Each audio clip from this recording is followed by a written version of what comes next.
ভারতীয় বাংলা চলচ্চিত্র জগতের প্রবাদ প্রতিম এবং সবথেকে জনপ্রিয় অভিনেতা হলেন প্রসেনজিৎ চ্যাটার্জি। গত ২৫ বছর ধরে বাংলা ছবিকে যদি কেউ একা হাতে বাঁচিয়ে রাখেন তাহলে তিনি প্রসেনজিৎ চ্যাটার্জি। বাণিজ্যিক ঘরানা এবং ভিন্ন চিন্তাধর্মী উভয় দিকেই তিনি সমান পারদর্শী।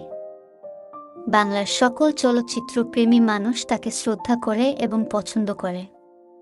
পরিচিত মহলে তিনি বুম্বাদা নামেই অধিক খ্যাত। ছোটবেলা ৩০ সেপ্টেম্বর ১৯৬২ সালে অভিনেতা বিশ্বজিতের এই সন্তান জন্মগ্রহণ করেন কলকাতার পশ্চিমবঙ্গে। কলকাতার এয়ারপোর্টে ইংলিশ হাই স্কুলে ক্লাস ১০ অবধি পড়াশোনা করে তিনি যোগ দেন সেন্ট জেভিয়ার্স স্কুল এবং পরে সেন্ট জেভিয়ার্স কলেজে।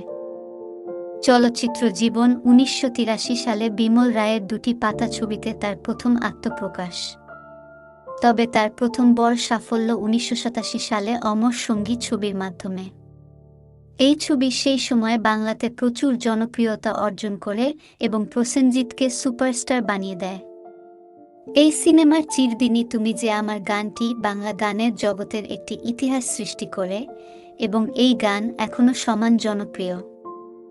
এর কিছু বছর পর ১৯৯০ সালে তরুণ মজুমদার আপন আমার আপন ছবিতে নেগেটিভ চরিত্রে অভিনয় করে সকলকে চমকে দেন। সুপারস্টার নায়কের ইমেজ থেকে বেরিয়ে বেশ ঝুঁকি নিয়েও যথেষ্ট সাফল্য লাভ করেন তিনি। সেই ছবিতে নায়কের ভূমিকায় অভিনয় করেন তাপস পাল। এরপর গত ২৭ বছর ধরে বহু ছবিতে অভিনয় করেছেন।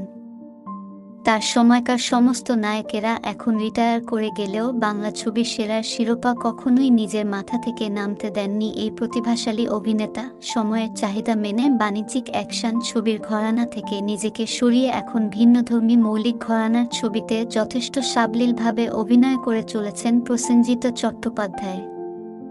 চোখের বালি, অটোগ্রাফ, মনের মানুষ, ২২ শ্রাবণ, জাতিস্বর ইত্যাদি তার প্রকৃষ্ট উদাহরণ। সুনীল গঙ্গোপাধ্যায়ের সৃষ্ট কাল্পনিক চরিত্র কাকাবাবুর চরিত্রেও তিনি সমানভাবে সফল এবং জনপ্রিয়। পারিবারিক জীবন শুরুতে অভিনেত্রী দেবশ্রী রায়ের সাথে বিবাহ বন্ধনে আবদ্ধ হন, কিন্তু সেই সম্পর্ক বেশিদিন টেকেনি। এরপর অপর্ণা গুহ ঠাকুর তাকে বিবাহ করেন এবং তাদের একটি পুত্র সন্তান হয়। কিন্তু এই সম্পর্ক চিরস্থায়ী হয়নি।